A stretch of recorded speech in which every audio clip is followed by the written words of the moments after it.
Well, we have a question from Lori from St. Cloud, and I love being up in St. Cloud. I'm there quite frequently, and Lori says, please vote to oppose extending the Bush tax cuts for the richest 1%, even temporarily. Support extending the Bush tax cut for the 99%. Well, Lori, we just took a vote on this, and what I believe is that tax increases aren't good for anyone, because the proposal that President Obama put forward to increase taxes on people that are making over $250,000 a year, that's a couple that's filing a joint return, or singles who make $200,000 a year.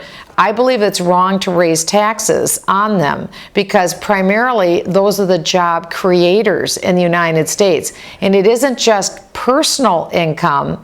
Usually the tax returns that get filed also contain the income from the business. So when you put this huge new tax increase on the job creators, what that's going to mean, Lori, is that the people who will be hurt and punished most aren't the 1%. It's the 99%, because we will see millions of jobs lost because of this.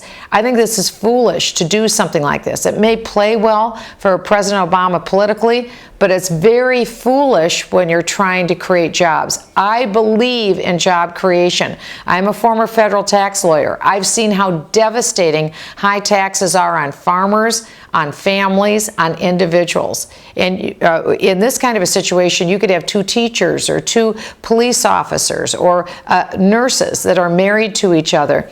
And in that situation, their income could also be subject to these tax increases. I don't want to see anybody's taxes go up. I want to see everyone's taxes go down, because this has been tried before at various times, and it's been a failure. It hasn't created more jobs. It hasn't helped anyone. This is the politics of envy, and that doesn't help anyone. And let me tell you this too, Lori, it's important to know that if President Obama got his way, and if this passed, do you know how much revenue would be gained by this? We'd see millions of jobs lost. We would gain enough revenue, the estimate is, that we'd run the federal government for 8.5 days.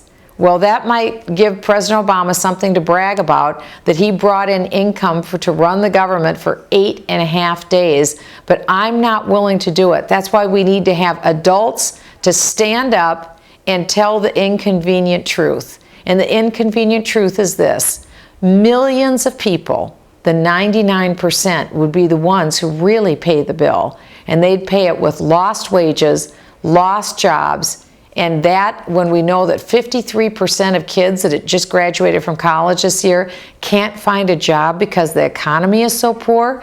This is bad advice on the part of the president. I won't do it. I'm a job creator, a tax lawyer. I get it, how we turn the economy around and create jobs. And the way we do it is by cutting taxes on all Americans, not punishing a few so that President Obama can have a political gain. So, Lori, thanks for that great question.